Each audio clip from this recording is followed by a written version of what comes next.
Ladies and gentlemen, welcome back to another toy review, this time for currently the only 60 Amazing Years figure I'm going to be getting. I can't afford to be buying any more at the moment, but there's so many I'd love to get. The Iron Spider, for example, the Renew Your Vows, Spider-Man and Spinneret set. I would love the King in Black, Null and Venom 2-pack, but right now, I'm happy to settle for this boy.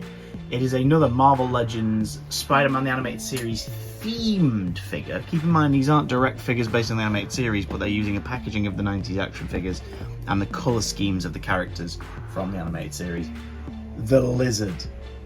Now I'm really excited about this one because the only Lizard I had growing up in my collection was one from the Spider-Man Classics wave, who is scrawny, has about 9 points of articulation, maybe 10 if you count the jaw. And he just never, you could never get him into a decent pose. The way his legs were shaped, you could kind of have him crouching, you could kind of have him fully stood up using his tail as an anchor, but it wasn't great, really. Great sculpt, but awful figure for display and playing, more importantly, at that point in my life. I wanted to get the Build-A-Figure one a few years ago, couldn't afford it at the time.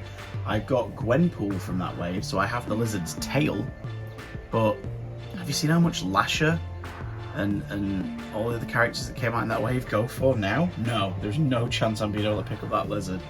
However, the animated series re-releases and tweaks have gifted us this boy, who is pretty much brand new from what I can tell. There'll be reused parts here and there, but the Build-A-Figure was a big, scary, raptor version.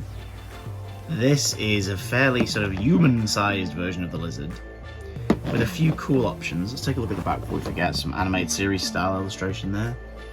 The bio says, desperate to be whole again, geneticist Curt Connors injects himself with a regenerative serum derived from reptile DNA, only to find himself transformed into the monstrous Lizard, with old school special feature instructions there showing us how to change the heads and the hands.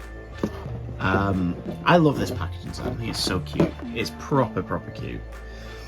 And I love the little sticker there as well. Spider-Man, 60 Amazing Years. But I also love the contents of this package and the Steve Ditko portrait head. Oh, so cool. So let us get the Lizard open and see what he's like.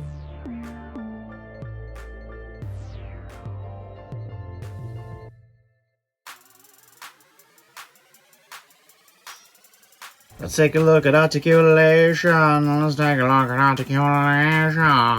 Yeah, this is a mostly new boy. I can't see how they've reused many parts here. One of the first giveaways, after we've done the ankle pivot for his big old fish, and there's a calf swivel up in the trouser, we've got some pegless legs. Pegless legs! So it's definitely a later sculpt, if not a sculpt completely original for this, which I think it might be. Swivel at the thigh. And the crotch joint's got a decent amount of movement, probably because you can have him crouched and running around and all sorts of things like that. He doesn't have a waist swivel, but he has a crunch at the bottom of the stomach, and he moves around at the ribs. He basically has the torso of the more recent Spider-Man bodies, although this upper body part is different from Spider-Man's because of the sculpt. He moves and swivels at the shoulder and moves in and out as well. His upper arm has a decent range of movement.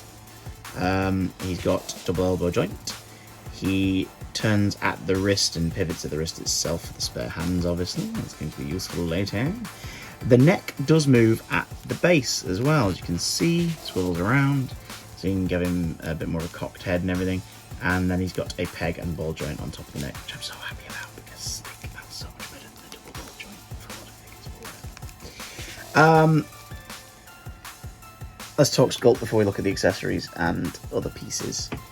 Look at the feet. No claws, so they're definitely leaning a bit more on the Steve Ditko, goofier, sucker-toe lizard vibe, but it works for me because that sculpt is very cool, as are the pants with the shredded parts at the bottom of the pants there. You could definitely rework the pants and whatnot into like a post-Hulk banner figure if you ever wanted to do that. Same colour and everything. The purple, the black and the white of the animated series colour scheme is very striking and it does look very good. carrying on with the whole Spider-Man and Marvel Comics thing of a lot of villains having green and purple as their colour scheme. I love the sculpt of the shoulders on the coat and the way the coat is buckled in its sculpt for the tail. Again, the strewn wrists look great. Let's look at the Ditko head. So the old school Starlight goofy, you know, oh, Spider-Man, no, like face is fantastic. It is so good and is a real sort of bonus for those classic comic book fans, because it's complemented wonderfully by a couple of his accessories, namely chemicals. Look at that! Vials with chemicals in them. So you could have like that old school 60s mad scientist vibe going on. He's trying to find the perfect formula to turn everyone in New York into lizards. He's in the Florida Everglades and he's looking to find a way to mutate the alligators so he has allies to fight against that annoying Spider-Man who's shown up in Florida for some reason. He can grab them. He can grip them with his spare left hand, which is a grabbing hand. This is for grabbing. Which again, look at the detail on that. Look at the scales. The back of the hand. Nice! No claws. Very sort of straightforward Ditko style lizard. His right hand is a balled up fist. You can have some slightly more action based poses. Maybe have him punching Spider-Man right in the jowl. He comes with his tail, which we'll look at on the figure in a minute. The tail, I'm surprised by this, because the Build-A-Figure lizard from a few years ago, that tail was one with joints in it. This one is your old school wire in a rubber sculpt, which is very, very cool. It's got the little oxygen holes there, line for movement. But a word to the wise, if you bought this figure and you've never had anything like this before, be very careful. That wire can tear through the rubber so easily if it's mishandled. So be so careful. But it does allow for a decent range of movement.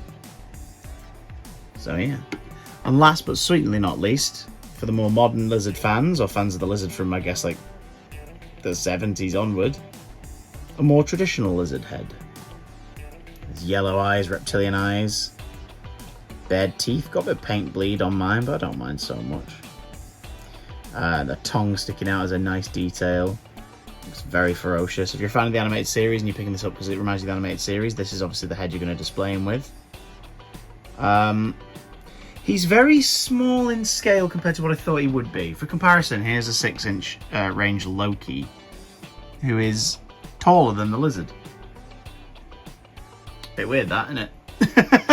Like, I feel like the lizard should at least be a little bigger, especially because this figure retails for a higher price than the normal ones in this range. These guys over here in the UK, the Spider-Man Classics style Marvel Legends, are either $19.99 or $24.99. But then a few of them, like Kingpin, like the upcoming Rhino, and this guy, retail for $32.99. That's a lot of money for a figure that is standard size compared to, like, if he was a bit bigger. Like, Rhino's big, Kingpin's big. This guy's not that big. That's kind of a shame. Let's show one little bit more footage to see what he looks like with his alternate head and his tail in. And there he is with his tail in. It's just a simple plug on. It doesn't take too much effort. It'd probably be quite easy to detach as well. So you could take the tail off, pre-pose it to try and limit any damage done to the tail and the wire. Just pops off really easily. And with his roaring head on, very classic lizard. I say classic lizard. Obviously the other head's more classic lizard, but very classic, kind of atypical version of Curt Connors. He looks great. I wish he was bigger, but I still love how he looks, and I cannot wait to add him to my Spider-Man villains display. What do you think? What do you think of the lizard? Do you think he looks good? You're a fan? You're going to be picking him up? Let me know in the comments below. Also, if you want to pick up any toys on my Amazon wishlist, so that I'll review them and give you a shout out and thanks for purchasing them, or put money towards a toy on my PayPal. The links for both are in my description. No obligation, obviously. You do you. You do what you want to do. You can help us out by giving the video a thumbs up or leaving a comment. You can also subscribe if you like this sort of bullshit.